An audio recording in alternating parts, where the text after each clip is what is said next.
Welcome to the Creative Penn podcast. I'm Joanna Penn, thriller author and creative entrepreneur, bringing you interviews, inspiration and information on writing, publishing options and marketing ideas for your book. You can find the episode show notes, your free author blueprint and lots more information at thecreativepenn.com, and that's Penn with a double N. And here's the show. Hello creatives, I'm Joanna Penn, and this is episode number 726 of the podcast, and it is Saturday the 2nd of December 2023 as I record this, and it really is countdown to the end of the year now. It's crazy. So in today's show, I'm talking to Jane Dixon-Smith about creating a cookbook and the challenges of creating a photo-heavy book, from the choice of recipes and personalisation to the photography, editing, design decisions, the paper choice, which is really important. Plus, Jane is my cover designer and my book interior designer. So towards the end, she gives her opinion on the use of AI images. So that's coming up in the interview section. So in publishing and book marketing things, well, thanks to my friend Andre, who sent me a link to Brandon Sanderson talking about his predictions about publishing for 2024 on the Daniel Green YouTube channel. Now, I rarely watch videos, but I watched this one and took some notes for you. It is a conversation. I absolutely respect Brandon Sanderson as someone who is very well connected and knows a lot about traditional publishing and now indie publishing. It is definitely worth a listen. And if you're a fantasy author, the channel itself looks great. It's very, very popular. Now, if you don't know Brandon Sanderson, or Brando Sando, he's even got his own little name now. He has been a huge fantasy author in the traditional model for many years, but became a bit of an indie hero in the last couple of years for his Kickstarters, including his epic sort of over $41 million campaign. His small press for the fulfillment of that campaign is bigger than most publishers. Obviously most smaller publishers, but pretty amazing. Anyway, to his predictions, and he does call them doom and gloom predictions, but we are not doom and gloom around here. So I'm looking at the predictions in terms of the positive aspects and the opportunities rather than a negative thing.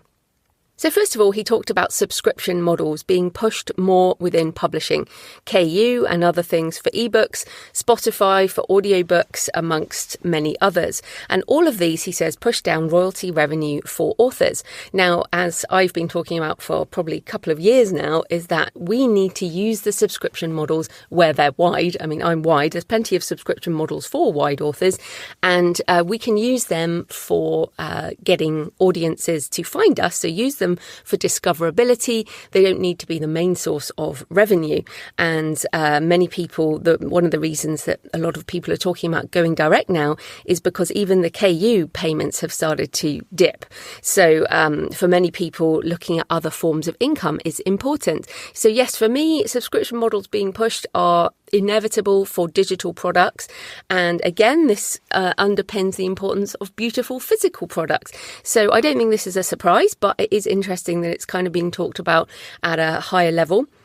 So he also mentioned that publishers don't value the individual author voice. They see books as IP, intellectual property, and he expects more IP grabs in boilerplate contracts, so a publisher will control more of the ways to make money from a book, which puts more power in the hands of the big companies. So he said, watch out for those types of clauses in contracts. Now again, flipping that on its head, we do value the individual author voice. As independents, that is what we are. We are individual author voices. And together we are stronger, which is why I absolutely recommend the Alliance of Independent Authors. As a group, we can lobby for bigger things. But we also see books as IP, intellectual property. And this is how you need to value your work. If you do want to sign a contract with a traditional publisher, definitely watch out for clauses that might tie your intellectual property up for the life of copyright, which I'm sure you know by now is 50 to 70 years after you die. So Brandon also said, and I think this is interesting but not surprising. He says, nobody in publishing knows how to launch a book anymore.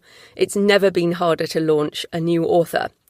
So I see this as not something new, something that's been said for many, many years. But I think why it's important, again, is kind of coming into one of the reasons that many people get a traditional publishing contract is because they don't want to do their own marketing. But the fact is, we are going to have to do our own marketing regardless of the situation. Now, I do have a big article coming up on how I think generative search is going to help us, as well as make things more difficult. There are pros and cons in every situation, as you know, but I have actually more hope now than I have had for the last few years, because he and Daniel also said marketing is unsustainable right now. Every author is trying to game the system.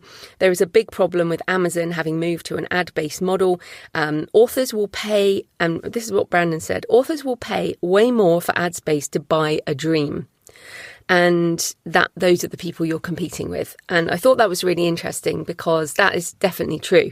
And I have reduced my ad spend quite a lot this year as the costs have gone up, and I'm just looking at the more sustainable content marketing ways of marketing that I've always done. And it's funny, people always say to me about my book, How to Market a Book, is it still relevant? And I'm like, do you know what? It's really coming round again.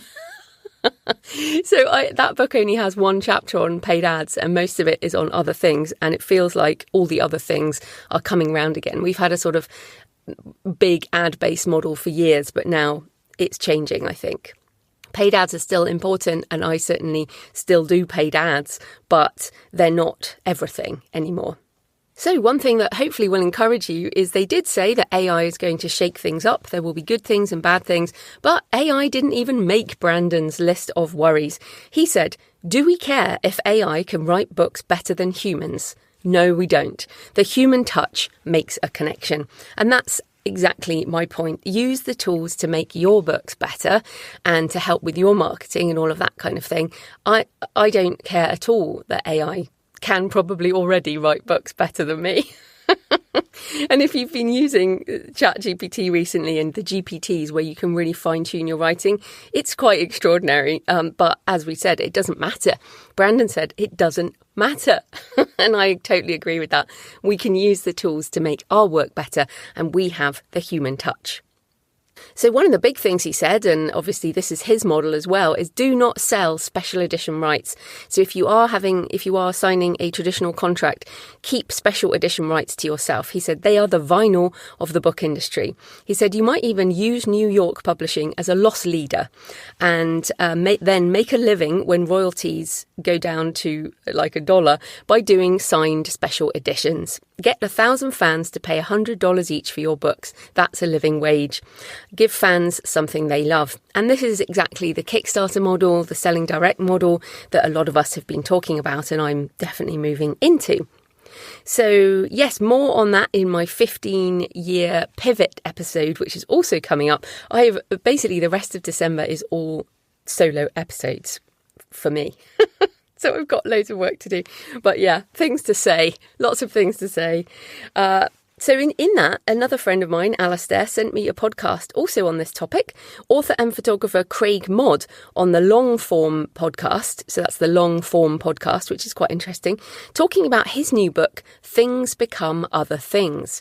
Now, I did just buy a copy of the book after listening to it for a couple of reasons. So firstly, the book is about walking and combines essays and thoughts about walking alongside memoir segments, which is very similar to my book, Pilgrimage, although mine is in Europe and his is in Japan. But it's also a special project and a limited edition print book of incredible quality. And the sales page includes phrases like fine art, archival matte Japanese body papers, and blind deboss and foil stamped cover. So those types of words, that kind of language is what I want to learn next year and start doing for myself. I've had some wonderful comments from people saying that they love the gold foil and the black ribbon and the beautiful quality of Writing the Shadow, the Kickstarter edition. And I want to make every book something else, something new, something beautiful from now on. When I do special projects, it won't be for everything. But yeah, I'm excited about what we can make now. I really feel like I want to become more of a publisher of beautiful books. But yeah, have a listen to Craig on the long form podcast, as he also talks about the challenges of the creator model. And this is a challenge where you make beautiful things you want to make and then you try to sell them. As opposed to paying any attention to the market.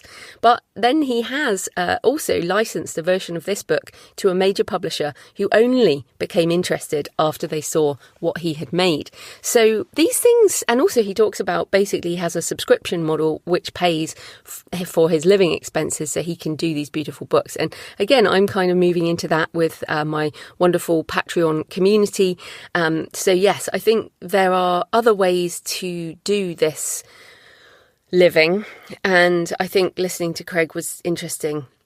So yeah, links in the show notes. So in my personal news, Beneath the Zoo is with my editor Kristen. It is a short story inspired by the demolition of Bristol Zoo near me, where my dad used to take me and my brother for days out after my parents divorced. And I've heard from others since I mentioned it last week that zoo visits were a common thing for days out with dads. So it seems like that really is bound up with all kinds of emotions for a lot of people. But this is a very JF Penn short story. I do intend to do a short story collection at some point, again with photos and the sort of little more extended pieces about the inspirations of my stories. Thinking of that maybe in 2025 if I have enough, because of course to do a short story collection is you need to really think about the structure of it and everything. So my gold standard, I thought I'd mention this because again, this is one of these long-term projects that I didn't think was viable, but now I do. So my gold standard is Roald Dahl's Tales of the Unexpected, which I would have read in my early teens, I don't know, maybe 13, 14. I still remember two particular stories, Royal Jelly and Lamb to the Slaughter. I still remember those two. And that is the kind of story I aim to write, sort of creepy and dark with a twist. And anyway, that story, I will have that on pre-order everywhere in the next week. So that's Beneath the Zoo. And within the Patreon community, I'm doing a sort of end-to-end presentation on how I did that story with various AI tools, as well as how I'm publishing and all of that kind of thing. So also, as this goes out, I will have completed my first 2 shadow session live webinars, with the last batch coming up next weekend. If you bought that, you should have emails with all the details. Again, I've tried to contact everyone. But I still have a few people who I have not managed to get through to. So if you did back my Writing the Shadow Kickstarter, you should have all the digital files. I sent those over a month ago. Most of you should also have the printed books. It may be if you're in Australia or New Zealand, you don't have them yet, but they are on their way. And I've been getting emails and tweets and Instagram photos of people sharing their copies, which is lovely. Any issues, message me through Kickstarter or email me, joanna@thecreativepenn.com. So Writing the Shadow is out on my store this week, since it's been out for a month digitally and the print books have all arrived mostly everywhere. It's going to be out this week on creativepennbooks.com. The gold edition obviously was Kickstarter only, so there are no gold editions on sale now, but you can still get it in other formats. And it's on pre-order at the other stores for the end of the year. As I mentioned, I've been working on some solo shows, my 15-year pivot show, and my article on how generative AI search will change book discovery. It was going to be a little like a blog post, but now it's morphed into a pretty big opinion piece. So I'm going to make that a solo show. That will probably be next week. These episodes take a lot of work, so thanks to my patrons for funding my brain. This generative AI search piece is super, super interesting. I'm obviously trying to cast the net longer into the future, and it will be one of the pieces that I'm early on in terms of the impact, but it feels like the right moment to share what I'm thinking. I've been thinking about it for a while. It also feeds into my 15-year pivot and why I'm making some of these choices. So yeah, I've also been planning 2024.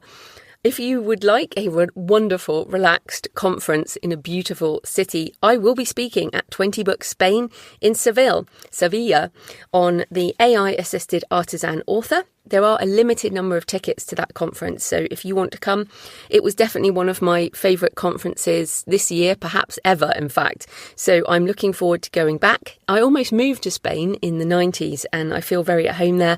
So expect a super relaxed Joe if you come. And the wine helps, of course. You can book tickets at 20booksspain.com. if you fancy coming to that. But as I said, limited number of tickets. And they usually have an English-speaking track and a Spanish track. So if you're English-speaking, which presumably you are listening to this, then you can go in the English track or the Spanish track if you speak Spanish. So thanks for all your emails and comments. Thanks also for sending the photos of Writing the Shadow as it arrives. It's lovely to see it out in the wild.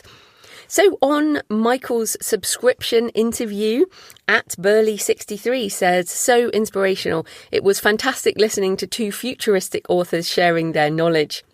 Also, Wayne listened to the Let Your Dark Horse Run chapter from a few episodes ago, which was an excerpt from Writing the Shadow, and I narrate the audiobook, so that will be everywhere soon. Again, it's available on my store now. Wayne says, great podcast. I struggle with voice and find myself continually drawn back to darker themes. To test your theory, I downloaded your book Desecration off Amazon. Wow, that's a departure from your usual easygoing podcast voice. Well done.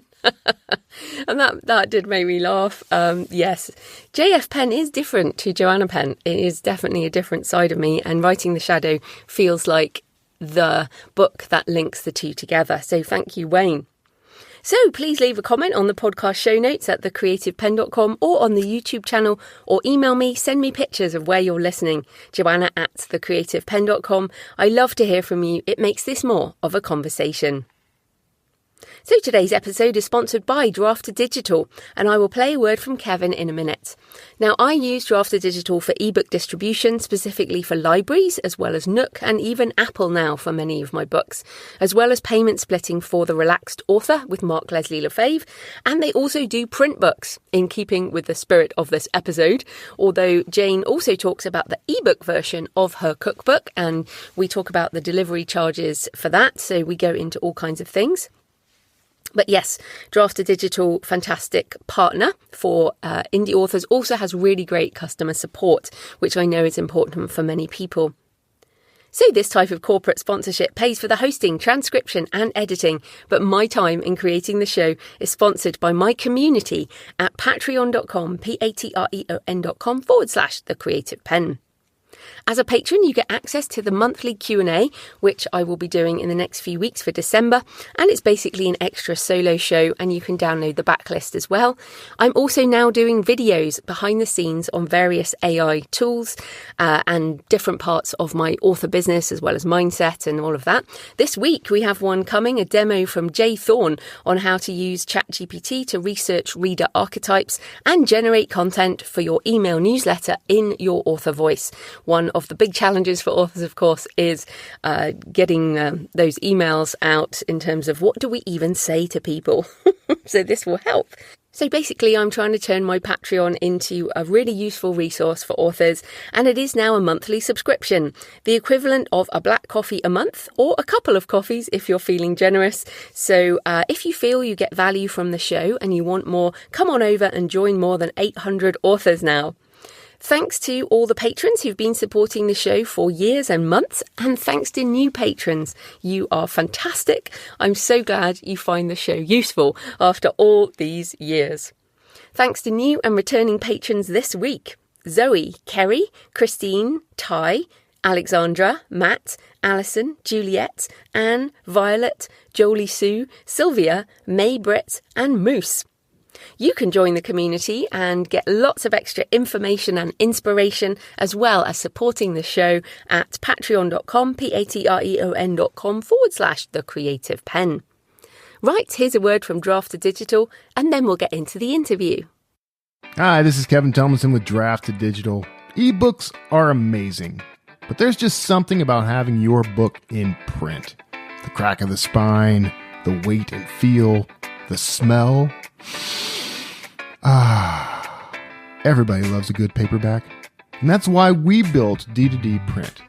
It's the easiest way to get your book from pixel to print with just a couple of clicks.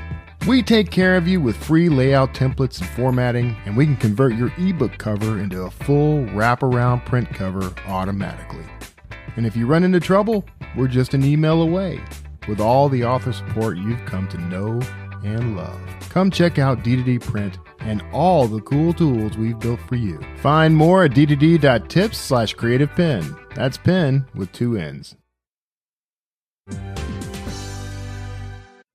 Jane Dixon-Smith is a historical fiction author, an award-winning book cover designer, graphic designer, and adventurer. Her latest book is The Great Adventure Baker, and Jane also designs my book covers and print interiors, so I am a huge fan of her work. So welcome back to the show, Jane. Oh, thank you so much for having me. It's a real pleasure to be here. It's going to be exciting to talk about this because so many people want to do cookbooks, but there are many challenges. But before we get into that, tell us a bit more about your adventuring side of your life and why you decided to do a baking book at this point in your creative career. Well, I got into adventuring properly probably about 5 years ago. I needed a bit of time away from my desk because I just sit here all the time designing and all of that kind of thing. And living in the Lakes, we have just tons of stuff right on the doorstep. And I joined some groups on Facebook and started walking with different people and taking tray bakes along with me, which everyone seemed to really love. And I'd get asked for the recipes and I'd quite happily give my recipes out. I wasn't particularly protective of them like some people I've come across in the past have been.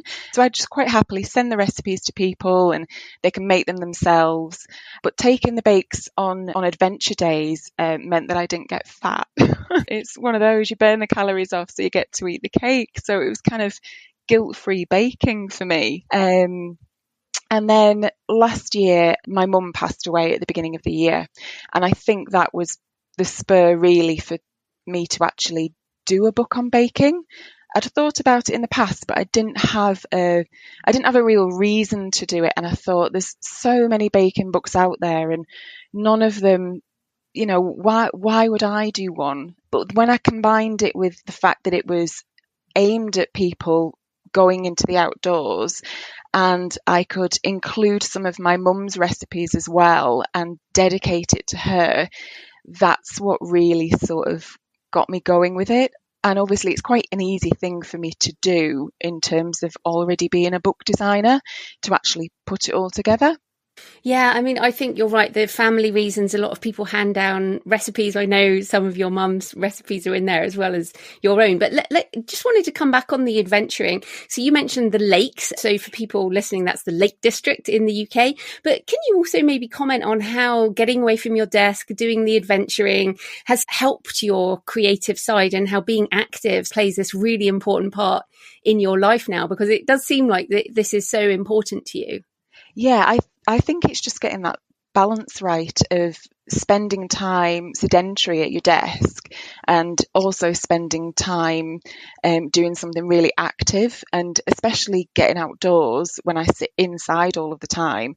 And my kids got a little bit bigger and they went to secondary school and I had a lot more time on my hands. And because I work for myself, I can sort of manage my time and go out in the week when all of the busy places and the popular mountains are really quiet.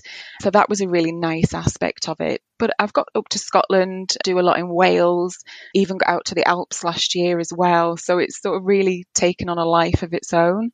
And I've got to meet loads and loads of lovely people as well. So it's been really nice. Yeah, I think that's really encouraging. And so people know you've got three kids? Yeah. Yeah. So you're, busy working mom and you've managed to bring this into your life. And I love your pictures on Facebook. It's like, oh, wow, Jane's up another mountain. Yeah, that's the thing. I take so many photos and I was taking loads and loads of pictures of my baking on the mountains anyway, and generally taking pictures when I'm out and about. I've got millions now of photographs of being on a mountain, me being on a mountain, tons of selfies, tons of pictures of other people, lots of pictures of baking. And they're the pictures that people liked, was the pictures of baking on mountains, apparently, which is a bit strange, but... Yeah, I know, that's great. So a lot of people do want to publish a cookery book, but let's go into each of the challenges one at a time. First of all, recipes, because it's really interesting. You can't actually copyright a list of ingredients. So most recipes, you can't copyright them, and anyone could take a recipe and put it in a book. So how did you think about that? And how did you then make the book more personal in terms of writing the recipes and comments and stories to make an original product?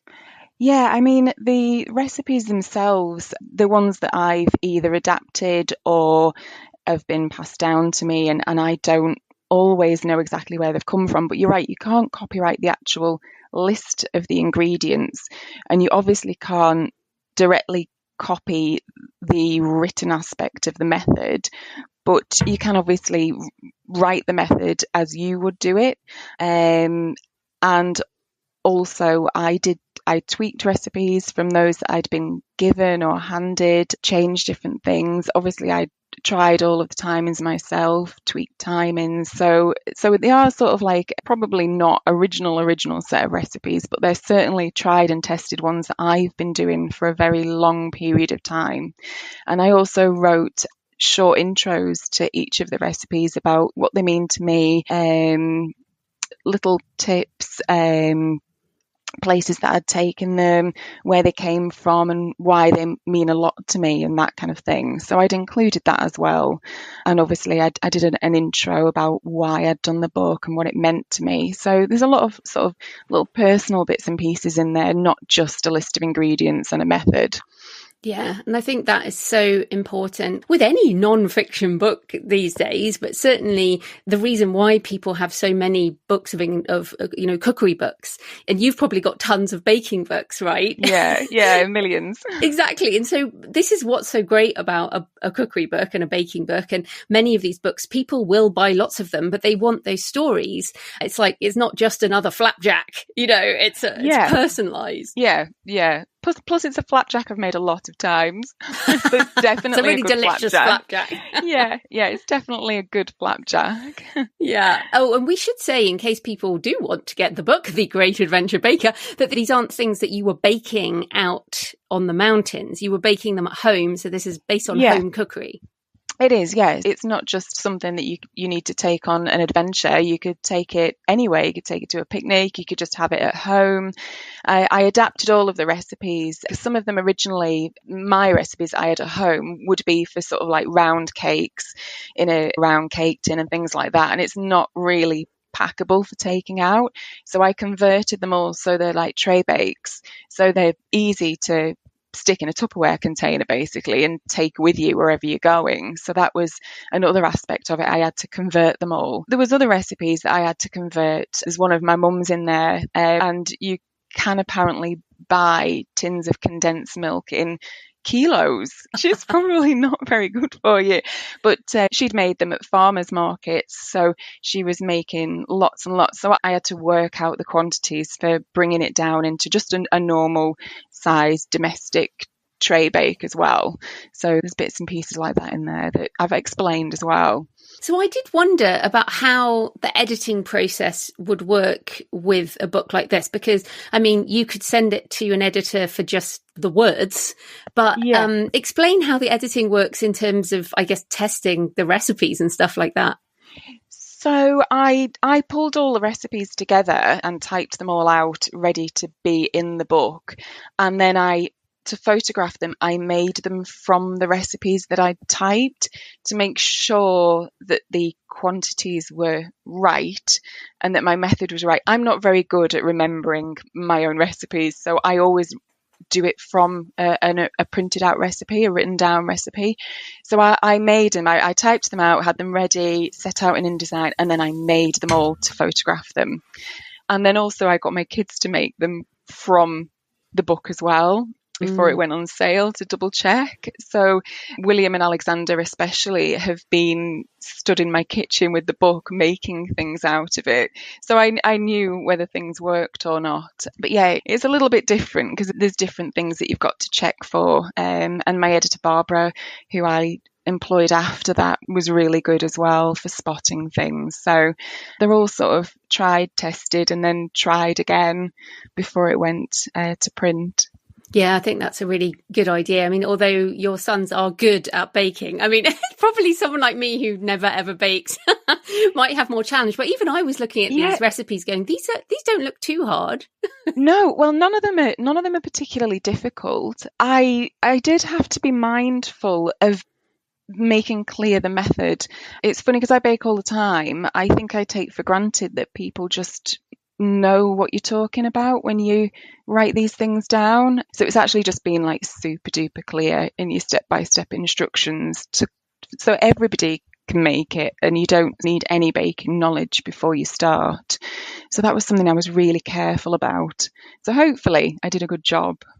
Yeah, I think it's a really good book. So let's come back to the photos. So for a start, you do have these gorgeous sort of panoramic mountain photos and adventure photos, and they're all wonderful. And that's one challenge. But the photos of the bakes, I mean, this is product photography. So talk about how you did that and any tips for people, since this is so important for a cookbook and also for marketing. Yeah, well, I didn't use any synthetic things that I've heard of in product photography before, where they make burgers out of bits of sponge and all sorts of things like that. I didn't do any of that. They are all the actual bakes with the actual ingredient. I just used my camera phone. And I think they're so good now. I have a Pixel and I love it for the camera. I bought it because of the camera on it. Afterwards, I edited them a little bit in Photoshop. So I would blur the bits of the background or top the colours just to make them a bit more vibrant. But I didn't do any heavy editing on them. The main challenge was thinking of different ways to actually photograph the bakes so that all the photographs didn't just sort of look the same from the same angle each time. So it was like different angles, different backgrounds, different places, different bits of foliage that I sat them on and all sorts of stuff like that. And the other challenge is remembering to photograph them when you're out instead of just eating them, which I did once. I took there's a honey cake recipe in there and I took it out with me and I was sat there with the person I was climbing with and we ate it and then I went, oh, I needed to photograph that. So I had to do it again. Had to make another one. Oh, no. I had to make it, damn. Yeah, exactly. But so, yeah, I can see how you would have to change the backgrounds. But I was noticing like your dishes and things all look really lovely. So do people need like an extensive array of baking dishes and plates and things to put stuff on in order to make the photos, as you say, look different? Yeah, well, that was the other thing. I sort of, to be honest, I took inspiration from like Good Food magazine, the other recipe books that I had on the shelf, sort of flick through, saw what other people were doing, what I liked, and I didn't buy anything new. I think if you rummage around enough and find a few different surfaces, some of the surfaces that look like worktops aren't the worktop in my kitchen. It's the top of a random unit in the house, just to get a different background to the photograph. So I think you can just be a little bit inventive and just have a look at what's around the house. Some of them are taken on the floor. It looks like a really nice tile and it's just a floor in the house. Do you know what I mean? It's that kind of thing. So they're not all worktop, because otherwise they'd just all be on black slate, which would be a bit boring. So yeah, you've got to get a bit creative with what you use.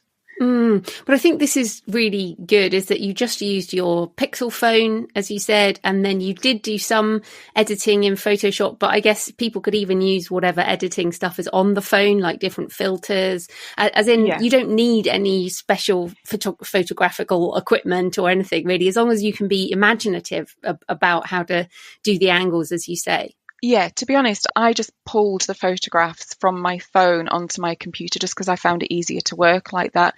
In all honesty, you could just use the filters. So just a standard filter just to make it look a little bit more vibrant.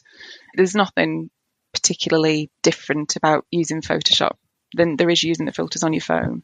Yeah, I love that. I think it's so interesting how you can, as you say, take ideas from magazines and then think, well, how could I do that with my floor or this cabinet or whatever, instead of trying to set it up in some studio. I feel like sometimes the tutorials online around doing this kind of thing make it look really complicated, but actually you don't need anything special, just some creativity. Yeah, there was just like, I think when you take them inside, there was a little bit of issues with light. So it's just like obviously not getting your own shadow over the cake and that kind of thing. That was kind of the only challenge. And outside when it was raining and it is like 40 mile an hour winds on the top of a mountain and the cake's blowing away. But no, it wasn't, there's nothing too technical about it. Too technical. And in terms of the other photos you have in there, I mean, obviously there's photos of you. I think there's some of your kids. Yeah, there's some of my kids. I try not to use too many. I try not to make it into a little my kid fest in there. So there's just, so I did sort of limit it to the odd one or two. But there's a couple of William and Alexander because they're like my little baking buddies. And there's a couple of other people, but I tried to keep people's faces out of it. So it's just more in action shots of the kind of stuff that I do. And then mostly landscapes. Yes, mostly landscape. So as you said, you've got a load of photos of other things. So how did you choose those? Because I imagine you had tons to pick from. With great difficulty. There was a lot. I scrolled back and I pulled out my favourite, and then I just sort of tried to use a mixture. So different seasons, because they're all outside. There was some climbing, some walking. I don't do a lot of canoeing and that kind of thing, but I'd done some, so I had stuck one of those in. So I just tried to keep it so it was quite broad. I love playing out in snowy wintry conditions on mountains, so it nearly ended up being a lot of pictures of snow. So I had to be quite careful of putting some more summery ones in, and also autumn and spring and everything. So tried to just balance. It's keeping a balance, really, making sure you don't use too much of one thing. Yeah, I mean, this is so much of the editing process with photo books is thinking about what the story is. And like the pictures with your kids and some other people, that's part of the story of the adventure and the family side and all of that kind of thing. So that all brings life to the book in a different way. So it feels like the editing of the words compared to the pictures. I mean, there are far more images in this kind of book than there are words, right? Yeah, the images were the bit that I found the most difficult to choose, because you've got the pictures of the bakes, and when you start taking pictures of your bakes for a book, you take a lot more than you do just when you're out and about. So I had sort of 20-30 pictures of the same bake and had to make a decision about which ones to use. So that was quite hard. Picking the other ones was fairly easy. I just picked landscapes that I really liked. Some of them were memories that I had. So it was particular places on particular days. They meant something to me. I would remember a little story about it, or a little scrape that I got into, or something like that. And then there's fun ones. There's one of a walking boot disappearing into a gap in a cave in Wales, it was a hugely fun day, kind of scrambling into this cave and then up and out of it, which I thought was fun, and hopefully people will appreciate it as well. But yeah, it was quite a challenge with the pictures. And just as we as writers have editors for words, I mean, did you have anyone proof the pictures or comment on the picture design? It feels like that's something that a traditional publisher would have someone who does that. But I mean, you are already a designer, so you have those skills. But is there such a thing, or is that just something you felt was right? I didn't. It was something I worried about, getting the right balance. And I did put more pictures of myself in the book, and I thought, oh my god, there's so many pictures of me, right? Take them out, we don't need those. Don't need to see that many pictures of me. So I've kept it to like two. I think there's 2 or 3, something like that in there at the front.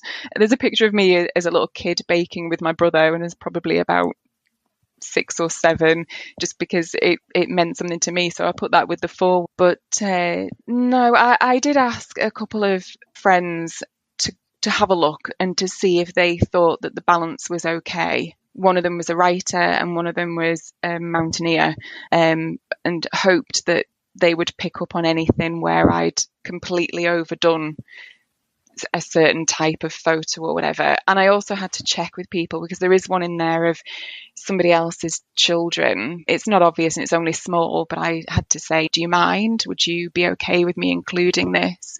And they've got a copy of the book now, so that's really nice. And obviously there is pictures there that people have taken that they aren't mine because they're taken of me.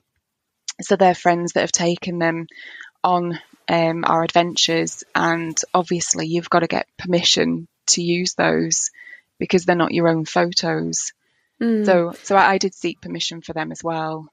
So do you have everything in writing? Because, I mean, it's all very well if people are friends, but then let's say your book just takes off and sells a gazillion copies. I mean, so you have everything in writing, the permissions? Yeah, you should always get it in writing, definitely. Yeah. That's fantastic. Okay, so let's come to the design itself. So you are an award-winning book cover designer. You do graphic design. You have been using InDesign for many years. So you have the skills to design a book. But for people who might want to make their own photo-dominant books, let's call them, what are your tips on that? Sort of any big things to think about? Or is it a case of either work with a designer or learn to use something like InDesign? You see, I'm always like a massive advocate of learning to use stuff yourself. I mean, if you want to put out a really super professional book, then obviously working with a designer is key. But if you're wanting to do something like it's a project of your own, it's a bit of a pet project, definitely I'd learn to use software that can handle that kind of thing. And there's loads of templates out there now, and there's loads of software where you can pick, like website templates, you can pick a template and then populate it. So you can do it as your own project. For me, this wasn't a big, massive thing about selling lots of books. It was something that I wanted to do for myself. And obviously I wanted to do it really, really nicely, but loads of templates out there if you're wanting to do your own. What I would say is obviously just be really careful about what kind of photos you're using and being aware of whether they do look like super amateur. But it depends what your market is at the end of the day as to how you want to choose them, I think.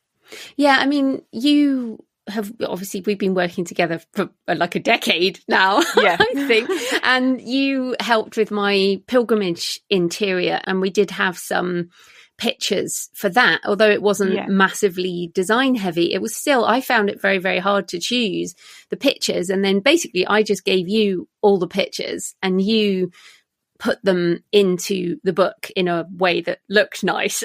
So, I mean, that's an example of working with a designer where it's like, here's my images. Could you make them look good? Is that okay as a project?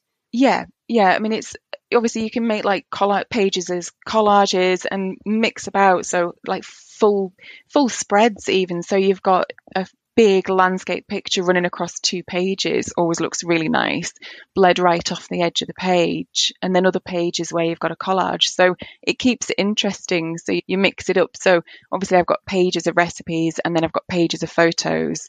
I've got the photographs that correspond to the recipe. And then I've got other pages where I've put in landscape pictures to break it up. And then I've also got like little photos of my mum's handwritten recipes, just 2 or 3, which I thought would be nice to include because they were her recipes originally. And then it's typed out as well, but the little photos there of her handwriting. And then I've put like little boxes, coloured boxes where I've put tips or tricks or ways you might want to change the recipe, add something and that kind of thing. And it just breaks it up and it gives you a really nice layout. No, that's great.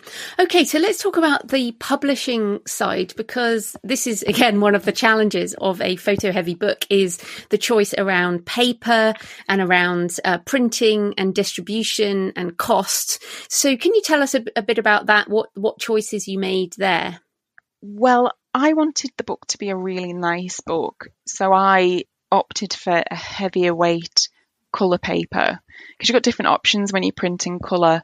than you have when you print a novel, for example, where you've only got white or cream, or and I know a lot of printers are doing groundwood now.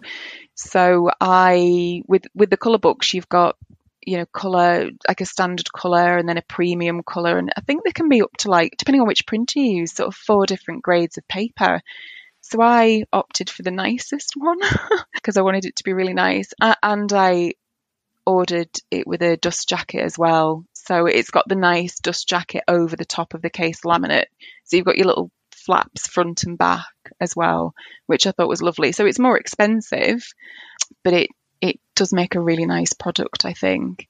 And I know there's printers out there now looking to offer more, so you can get ribbons and things like that, which I would really like to look at in the future, to ribbon down the pages as like a bookmark, which would be a really nice touch. But price wise, colour printing is quite expensive compared to black and white novel printing, but it's affordable. It's totally doable. Amazon, I think, are still the most expensive. So I opted to print with Ingram Spark and Book Vault as well, both of them, and they're quite comparable in colour printing, and the quality is really nice from both of them. So you didn't use KDP Print at all, you just use Ingram Spark to distribute to Amazon? Yeah, I did. So that's interesting. You've done a paperback and a hardback. I did, yeah, because the paperback is a bit cheaper to produce. So I just thought, for anyone wanting one, and it didn't really cost me any more to do it. It's quite simple for me to set the files up. It's only the cover. The interior stays the same. So you just need to change the cover files. So I changed the cover files and did it as a paperback too, and I did it as a Kindle, just in case anyone fancied a Kindle copy. And I have sold a few, so they obviously did. Yeah, well, do people look at them on their iPads or on their tablets, prop them up in the kitchen? Yeah. I mean, when I occasionally do a recipe, that is how I do it. Yeah. I guess it is actually quite hard to do an ebook because it has to be reflowable. Yes, I kept it reflowable. I know you can do fixed layout ebooks and that kind of thing, but it's just so much easier. And when I looked, most of the big popular baking books like the Great British Bake Off and the like, they're reflowable. That's how they've done them. So I followed the same formula and did it reflowable like I've done all of my other ebooks over the years. And it just works. It works across all devices. And it's not as pretty as getting fixed layout as a paperback can be, because you haven't got the flexibility as you have with a paperback of doing exactly what you like. You've got to keep it quite simple so that it works on all different devices, whether it's a phone or a tablet, or it's a proper Kindle or a not proper Kindle or whatever. So I just designed it so that it was completely straightforward and reflowable. So I have uploaded that directly to KDP. Right. And did you do that in Vellum, or what do you use for ebooks? I use Juto. Oh, okay. Wow. Old school. I hope it's pronounced like that. Yeah, Juto. Yeah, Jutoh for people listening. Yeah, I've used it for years. I do find it really good. Yeah. Yeah, it's definitely one of the older programs. I think that's really interesting. I guess another tip for people with this is you could have done an ebook file with fewer images and then linked to a web page with a downloadable PDF, or there's ways of doing images in other ways to save on the delivery cost, which can actually be quite high. Yeah, I've left mine in, but I used less. There's less images in there, and I reduced the size of them a little bit for that specifically. So they're still really good quality, and it's still colour, but it's all the images really that are more relative to the recipes that are in the ebook. Yeah, but that's important for people to remember. Check your delivery charges with massive ebook files full of images, because you might end up, even if you charge like $9.99, you might still have a big whack of that taken out in delivery charge. And we just don't think about that with mostly text books, right? No, they don't, because it was only over a certain megabyte they start charging you, I think, for a delivery charge. Is that right? Yeah, it's really small, and most of us never hit anything significant, like maybe it's a couple of cents, but with this type of book it can be significant. So that's a tip. So I did want to ask, what are the dimensions of the print book? It is. Now you're asking. I'm pretty sure I did it 6.14 inches by 9.21. It's like slightly bigger than your sort of 6 by 9 book. Just with it being a photo book, I wanted it that little bit bigger, but I didn't want it massive. That's fantastic. And obviously for people listening, the size that you decide on, the dimensions will impact your print cost and all of that kind of things. Yeah. So there are a lot of things to think about, aren't there? And you can't change it either. Your size, it's linked to your ISBN. So once you've published it, it's there. And they always appear on Amazon as well. So even if you unpublish, you'll end up and publish again in a different size, you end up with 2 listings. Yeah. So you need to like be clear about what size you want right at the beginning. Yes, and you can do that by getting some of the books on your shelves and just measuring them. Yeah. That's what I think I remember doing that years ago and was like, right, okay, this is how we do it. But the other thing I wondered is if you now love doing these types of books and if maybe you'll do a women adventuring book or something like that. Oh, so, well, I was thinking of doing another one, but it wasn't quite that exciting. I was thinking of keeping the theme and doing another book, but this time food flask recipes.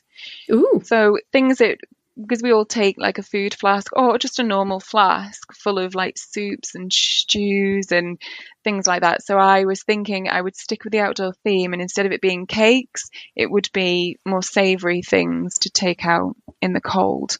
So I have loads of recipes, you see, and so I thought I might start work on that over winter. Yeah, that sounds great. I love that. And I think just as a marketing tip for people in general, having a series of any kind of books is a good idea. So you'll have a cookbook series, I guess, or it won't be a baking, it will be a cookbook series. Yeah, that essentially, yes, that's it. So I've been having a little think of recipes that my kids would like, because they'll just be like, soup, that's boring. So I thought I might have to do like a recipe so it's homemade custard in your food flask, which I've never seen done, but I thought that would be quite cool. And a little recipe for fingers to go with it that you can dip in, or something that would like appeal to children or like the child and us adults. Yeah, I think that sounds really fun. And I mean, there's definitely a lot of people who do this kind of stuff all over the world. So I think this is a great idea. So we're almost out of time, but I did want us to talk about something. We are recording this in November 2023, and the AI tools have really taken over in the last year. And one of the interesting things, I think, is that people a year ago were really worried about even talking to designers, and some designers were really anti-AI. But in the last year, I have sent to you quite a number of my images, and people will know my book, Writing the Shadow, the front cover of that, both of those images, the smoke and the typewriter, are AI images, which I sent to you. So I wonder if you could maybe talk about your thoughts on the use of AI images and how authors can work with designers to kind of do this together and incorporate elements of AI into design. I was originally, probably 12 months ago, one of those people who was a bit nervous about it, not in a design point of view from my perspective, worrying that I wouldn't have a job or anything like that, but we are very cautious. Well, I am very cautious about using images that I know are not going to have a problem with copyright. A lot of people send me images and I'm like, well, I don't know where you've got it from, so we can't use it unless I know that it's come from a stock library and we can officially license it, or it's from Wiki Commons and we know it's a public domain image, and I'm pretty sure of that. So for me, it was a confidence in using AI images and whether there would be any repercussions legally in terms of copyright. And that was my concern at the beginning. And now it seems that a lot of people are finding it more acceptable. It seems to be okay. I've been re-looking again at Midjourney and the terms and conditions, and they all seem to have terms and conditions now which are allowing images generated by them to be used for commercial purposes. So from a legal point of view, I'm kind of happy doing it. I'm more than happy for authors to send me images that they've created using AI, because it means that they've spent the time putting the keywords in and generating images and images until they get the perfect image that they want, and then they send it to me. And sometimes they're kind of happy with the image as it is. It's just a case of converting that into something that is a good book cover. And then other times it's just they just wanted a character. So they leave it up to me to do the background and all of the other imagery surrounding the character. It's just that they had something in mind for that character. They wanted it to hold something specific or look a certain way, and they couldn't find what they wanted. And then there's other authors that just love playing with AI imagery, so they just do that a lot, and then they just send me loads of stuff, and they're just like, choose what you want, and they've just had a really good time doing it. So yeah, I mean that's me. I really that's you, isn't it? yeah. But with I think Catacombs probably a better example in terms of I did send you like a whole load of things like textures and skulls and people running, and then you took, I think it was maybe 3 of them to make the composite images, and then you obviously did the font as well, and that was ebook, audiobook and print too, and large print and all of that. So that was a case of me going nuts and spending time creating stuff, and then you doing the design work of putting it all together. And I feel like that's a really good way forward for people who enjoy the AI process, and also with designers like yourself who are happy to do that. Yeah, for me, it's only the same. I'm a designer, not an illustrator. So for me, it's just the same as an author client going ahead and commissioning a painting or a digital illustration from an illustrator and then supplying it to me and saying, I need that to be made into a cover. And it's just the same thing, really, from my point of view. Obviously, they've not used an illustrator, but from my perspective and the work that I then do on the cover, it's the same thing. So I don't mind at all. I think it's really good that you can generate this whole wealth of new images, and it can be like a really creative process because you're never quite sure what it's going to pop up with either. And I have dabbled with it myself, and I've generated a few bits and pieces that I've used in covers. There's quite a lot of images available on stock libraries, which I believe has been generated by AI now, and they're actually allowing people to download it on license. So yeah, I think we're using it even whether we don't know it.